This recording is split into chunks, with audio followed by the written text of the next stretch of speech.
Spring has sprung here in Curragh Lake 2025 at York Minster. There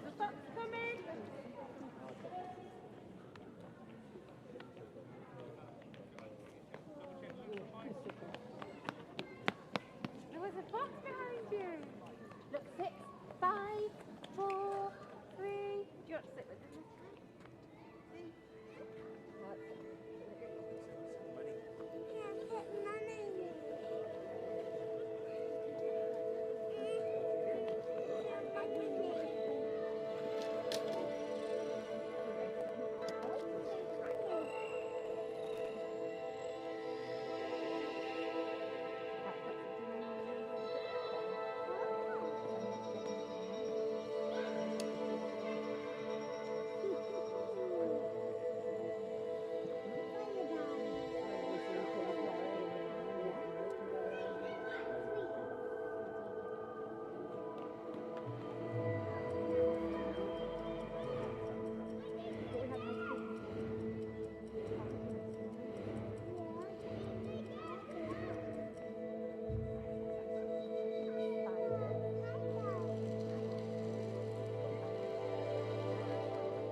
It's York's tansy beetles.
I hope you enjoy that. So, follow Dawn's suggestion. I think what we'll do, if that's okay with folk, is we'll watch at least some of it, the rest of it, but a bit further back, so just try and get a bit more of the Minster. Because obviously the challenge that we've got in landscape, obviously, is there's only so much of the Minster you can get in.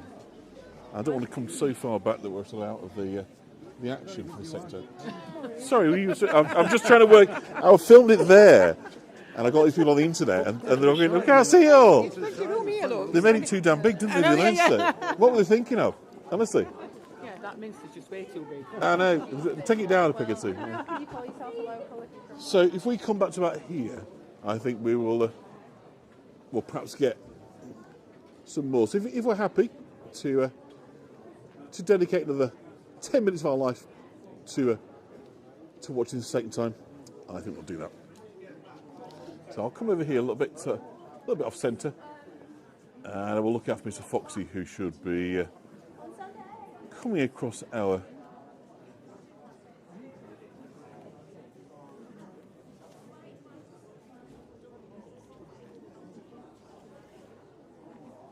loving Foxy. Humphrey be going mad, is he?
Hi, that was.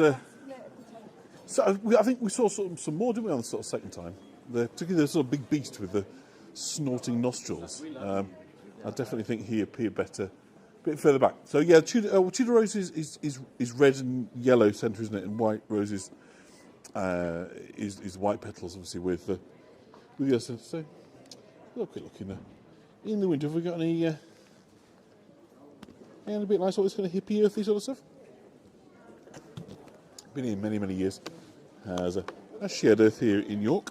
So one of those shops that you go into and immediately you get hit with the smell of joss sticks and kind of patchouli oil and all that. And if Marlene is on, Marlene O'Byrne, which is at home in here, but it is very nice. The cat zodiac, everybody has considered what 2025 has to offer for them from the cat's point of view.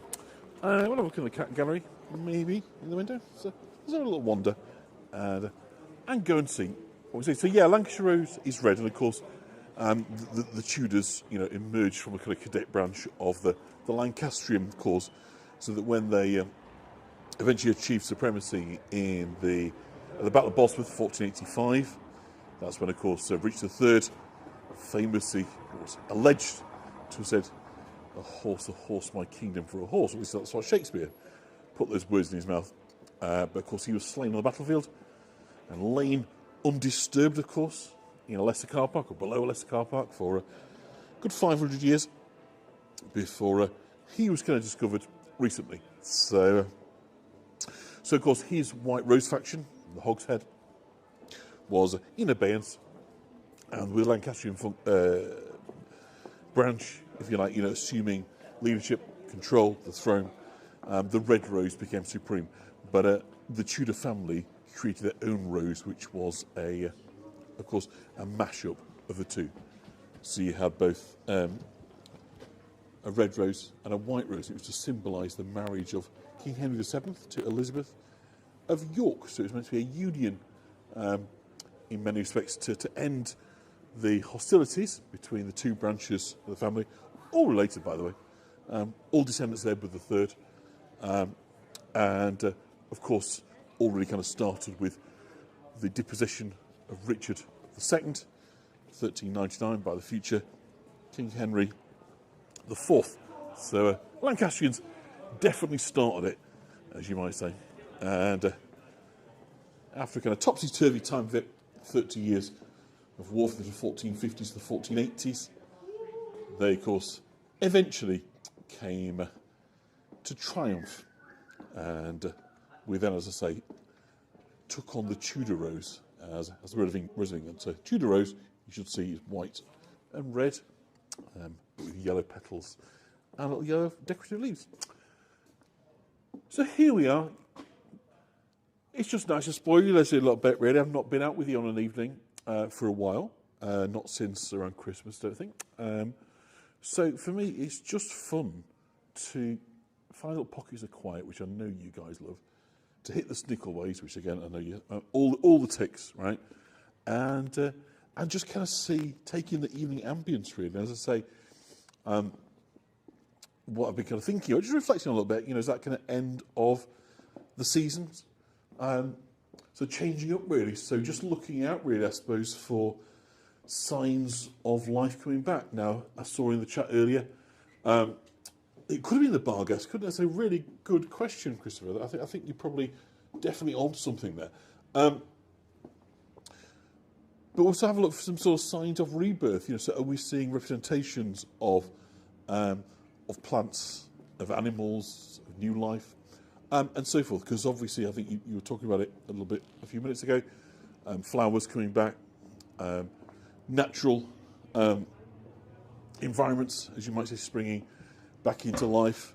Those of you with gardens and pots and so forth, I'm sure we'll be starting to enjoy colour. But to be honest, we can colour pretty much 12 months a year now, can't we? But nonetheless, it's lovely to have that back. So I think we'll walk down towards the marketplace. We're walking down Swinegate.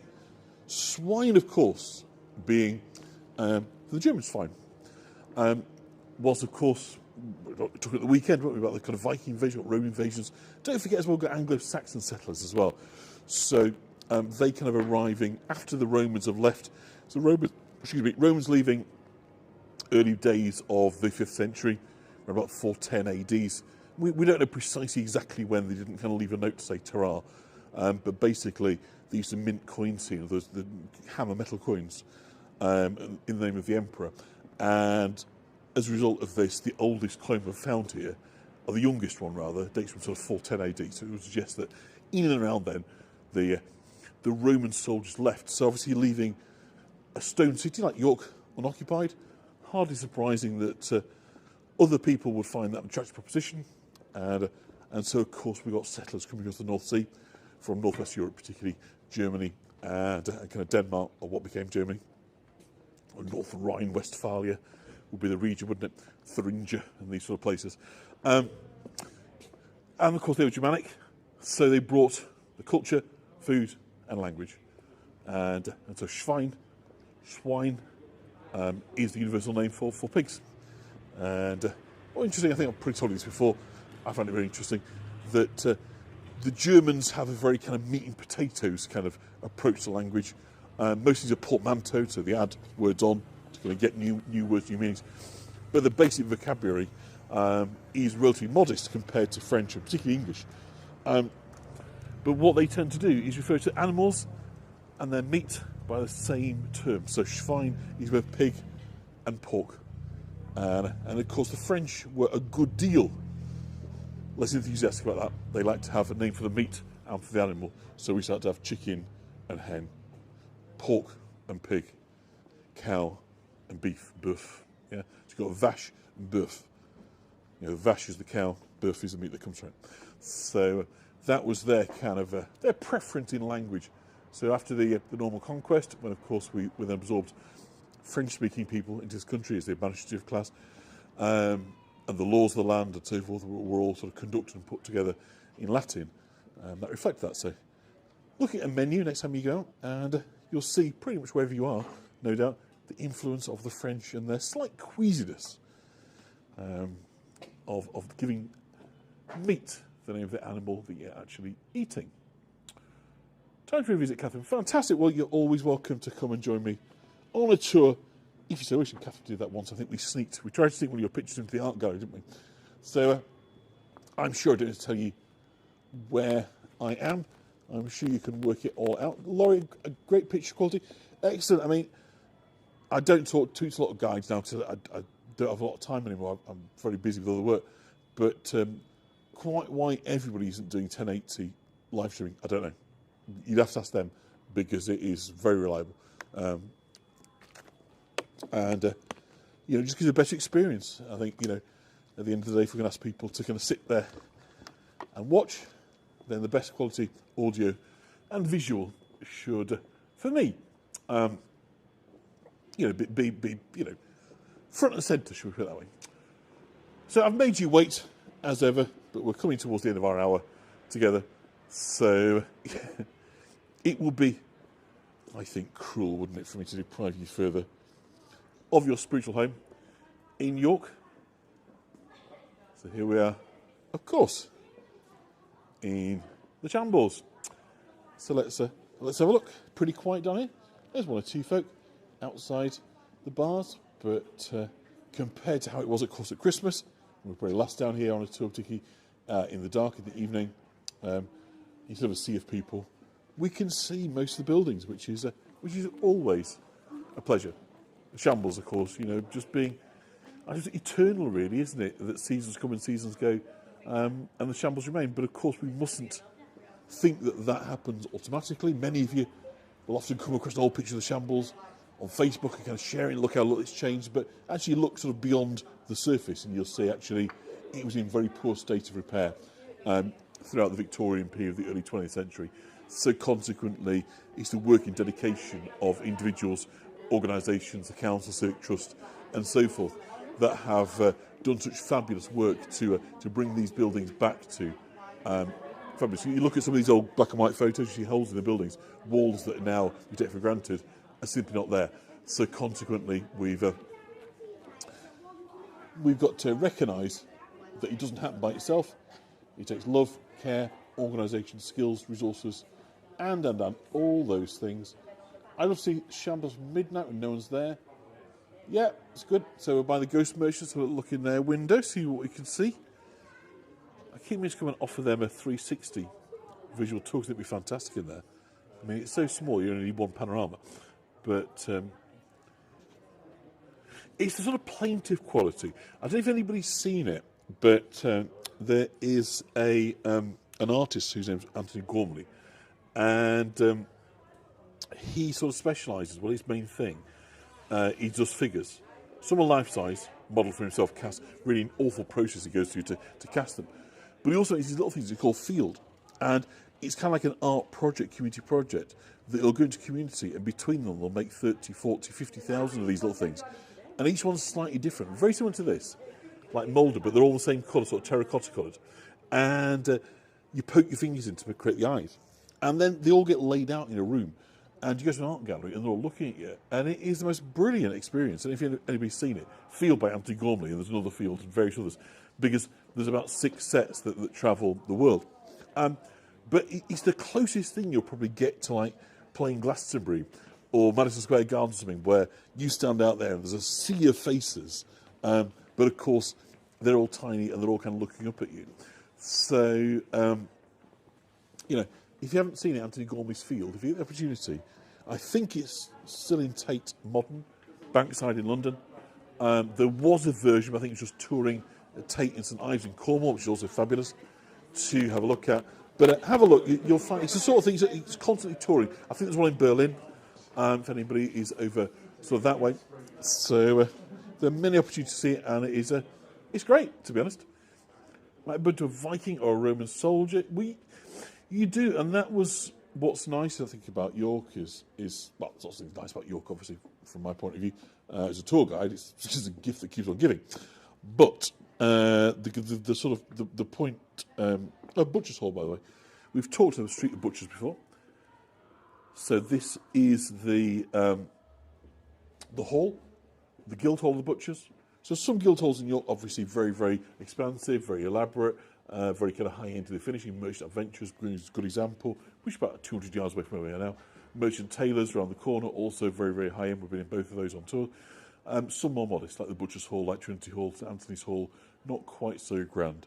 But as you'll recall, no doubt, this was the Street of the Butchers, so actually having their guild hall within the avenue that they had sort of collected, if you like, and made their own, seems to make good sense, doesn't it? And as we know, the famous Margaret Clitheroe just wants to pass her shrine. We'll have a look in a minute if it's open. We'll pop in and see Margaret Clitheroe, because, you know, it's a nice thing to do. So any Roman Catholics on, this is a working shrine. I don't know if the door is open. Yes, it is. I'm not really going to talk so much inside, particularly if there's anybody in there. But we will pop in. So this is an official Catholic shrine. You can come here for Mass on Saturdays. And of course, this is the house dedicated to Margaret Clitheroe, martyred in York, March 25th, 1586, canonized in 1970. So, of course, she was one of York's Catholics who was unable, unwilling, whatever, however you want to put it, take her hat off, to renounce, revoke her faith in order. Okay, I'll pop back out. If the signal's gone, that's fine. We can just stand in the doorway and I'll just give you a little pootle around. Okay, don't worry. If it's buffering, we will not dwell, because there's always plenty to see around here. So let us be on our way. So hopefully that will resolve itself. So Lois is how many York miles there? I mean, I'm only depending on how many you count and how far back you want to go. In other words, you've got to go back into the early church.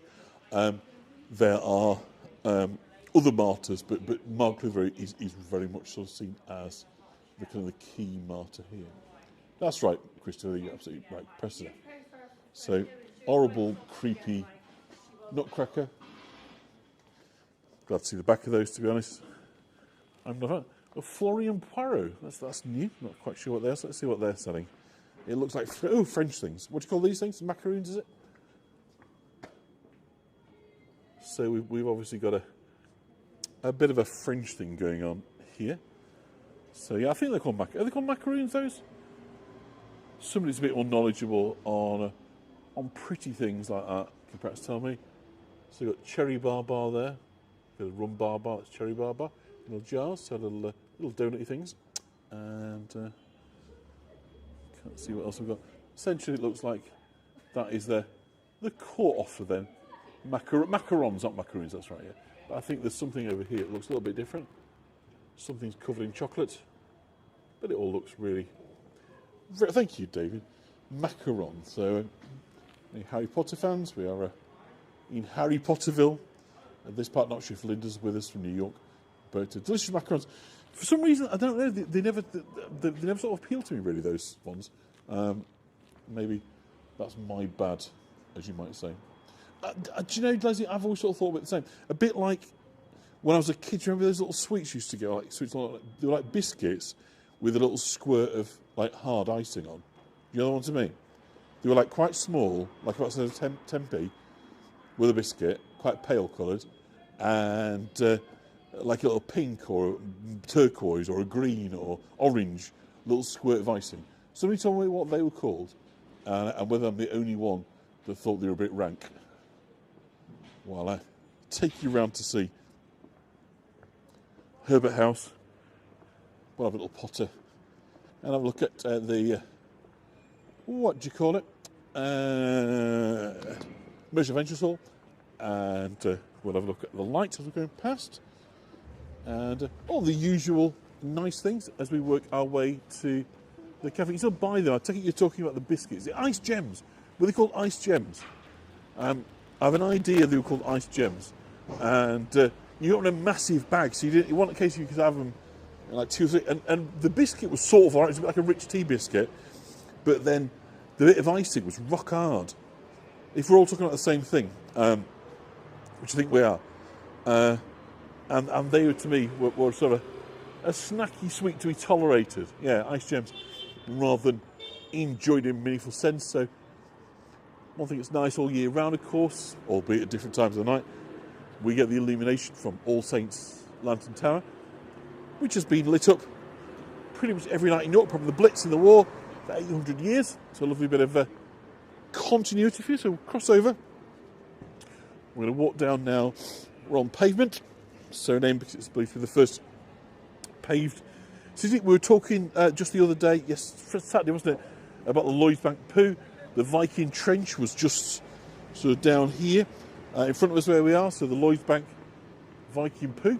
So from here, Coppergate Centre is just over there. So behind this kind of row of buildings here.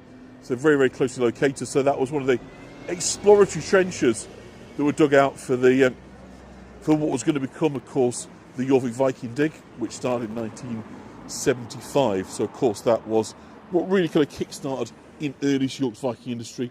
And so it's fabulous this weekend to have been able to help them celebrate their 40th anniversary. Yeah, I think that's going some, isn't it? 40 years. You know, that's all credit to the city, to the folk at the York Archaeological Trust, at Jorvik Viking Centre, and everybody involved, just to keep things going. It's so easy for things to kind of hit the rocks at some point. Somebody leaves, steps down, but they have made, you know, obviously it's evolved over the years. At one time, famously, there was a boat burning. It was a highlight on the river. Anytime that became too expensive, cost prohibitive rather. But they've just found ways of evolving it, keeping it current. I think keeping it engaging, trying to, as far as possible, bring in new technology, so digital and so forth, to kind of help broaden the audience, and to oh dear, David. I'm sorry to hear. That's a cautionary tale, I'm afraid, for any of it out there with a sweet tooth, is that it's not the easiest, of course, to get to a dentist anymore. So lovely pink lighting on the Merchant Ventures Hall. I had a sickly sweet tooth, 6 sugars of tea. Do you know, I don't know if anybody else is the same as this, but as a kid, you know, you're young, like 6, 7, and they start giving you a cup of tea, right? You stop drinking milk and whatever, and they start giving you a cup of tea. And I didn't really like it, excuse me, or coffee. Didn't didn't like either of them. And then one day, I think I just picked up my mum's and just tasted it, and it didn't have sugar in, and it was great. And from that moment onwards, I've loved tea ever since. Tea's a massive thing for me. I love a cup of tea. It's a British thing, right? Northern thing. You know, I'm built on tea. Oh look, I didn't realise that. We've still got the shimmering lights in Parliament Street. Okay, so I'm going to give you a choice, guys. You have a little vote, and so I think the wishing tree has gone because it wasn't there. I don't think when the Vikings were fighting the other day. So I mean, I'll try and have a look, but I think it's gone. So, do you want to go and finish off by the tower, or do you want to go and have a walk down through the glistening trees in Parliament Street? I'm kind of happy either way. Only for Yorkshire tea, John. So let's take the first few answers. Will decide for us. I've replaced coffee with Earl Grey tea, but I don't like coffee anymore. Yeah, Sandy. I mean, this is it. As we grow, we evolve and change, don't we? Our bodies, particularly our appetite for stimulants and these kind of things. The glistening tree says Dawn. Parliament Street, glistening trees. The Devil's a bit of a trick now, really, because that's sort of up. Sorry, we should have looked at that on Stonegate.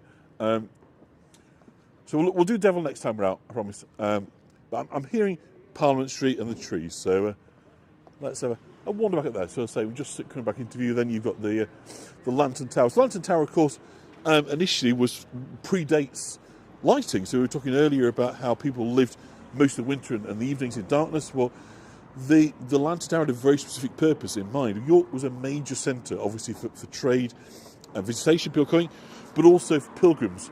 And pilgrims, chances are, were coming, and part of their pilgrimage, they're going to be making donations. You've got all these religious houses around York with different icons and different reasons to sort of come and seek religious interventions. And of course, you're going to make a donation. So the last thing you really want is your pilgrims arriving with after the pickpockets have got to them, because you've got to pass through the forest of gold trees to get here. So York was surrounded pretty much on all sides by forest, and it was notorious, the forest of gold trees, for theft, highway robbery, if you like. So consequently, by having a beacon that you could see, it guided people through the forest to York, but also hopefully they would arrive with their wallets and purses intact. So consequently, that's been a feature of York since the 13th century, which is something to, I think, just something to celebrate, really, is it? That sort of continuity. And so what's nice down here is obviously we've got kind of white winter lights. I thought they'd all been taken down because I was actually anticipating we would have winter lights in York tonight, but they obviously come and taken them down a bit beforehand. So consequently, this is kind of all that's left. Obviously, we've got the Minster with its projection, which is fabulous, of course. But what I was expecting around the Minster, the kind of the winter lights rather than Christmas lights, and the vast bulk have kind of gone. So this is the last gasp. So this is, of course, where we come for Christmas market. So that's on Parliament Street, where, of course, the Viking encampment is as well. But this year, unfortunately, on Sunday, Reduced Tour was cancelled because was that yesterday, day before? Yes, day before. Because of high winds and rains, that was a blow. Because obviously it's the last day of the festival, so we had no opportunity to come and sort of reschedule all that. It's a shame because we had lovely weather, obviously, on the Saturday. But it's nice that these are left behind, just as Laurie into M&S cookies, apparently. So where did we kind of fall? I've seen some of you talking about coffee, sweet stuff, savoury stuff. Hopefully you've all had your say in this. I mean, I think I'm a sod for sweets. I do like sweets, not like chocolate so much, but I like kids' sweets. I do like them, like wine gums and jelly babies and stuff like that's around. It's not safe around me. So if you still want to tip me, go on Amazon and send me some sweets. I'd like that. That would be great. Ghostly blue wraiths. That's nice. Wraiths. Like that. So we're a bunch of food. It's always nice to talk about food, isn't it? But I haven't eaten yet. But I've made an old favourite of mine tonight, which I haven't made probably in 10 years. I decided to make it, and I've made old-fashioned pea and ham soup.